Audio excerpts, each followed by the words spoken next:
Handa na ang magiging Grand Homecoming Parade ni Miss Universe 2015, Pia Alonso Wurtzbach ngayong araw. Alamin natin ang pinakaling sitwasyon doon mula kay Julius Disombron. Magulat ng live mula sa Sofitel sa Maynila. Mampet, nawawala ko.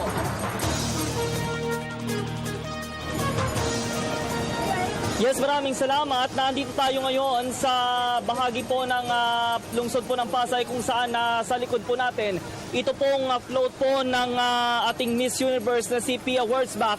At anuman pong oras po mula sa mga sandaling ito ay aalis na po ito dito po sa may bahagi po ng Sofitel Philippine Plaza sa Pasay City at inaasahang iikot po sa ilang bahagi po ng lungsod ng Maynila maging po ng lungsod po ng Makati. Inaasahan po na magiging ruta nito pong itong parada ni Wurtzbach, ito pong bahagi po ng Vicente Soto Street, sa may bahagi po ng F. Maria Guerrero, Bucaneg, patungo po ng Roas Boulevard, daraan din po ito ng Padre Burgos Street, papunta po ng Taft Avenue, kakanan po ng Finance Road at babalik din po ng Taft Avenue patungo po ng Quirino Avenue.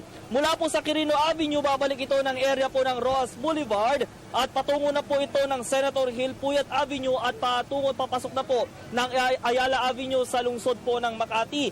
Mula po dun sa may area po ng Makati ay inaasahan po nga tutungo ito pong convoy ng Miss Universe sa may area po ng Araneta Center sa Cubao sa lungsod po ng Quezon. Kung ating maihahambing, itong parada po ng ating Pinay Beauty Queen ay tila ba bonggang-bongga po kung maituturing ika nga.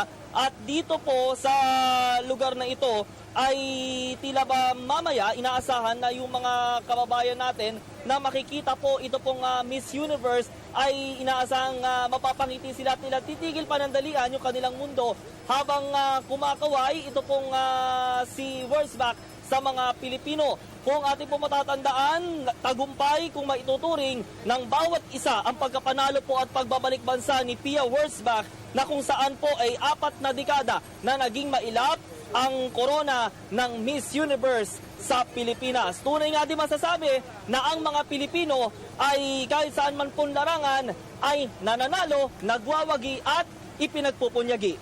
Mula pa rin po dito sa lungsod ng Pasay, kasama si Ricky Reyes, Jovet Dizon at Cecil Edora, Julius Disombron, Telebisyon ng Bayan. Maraming salamat, maswerteng Julius Disombron.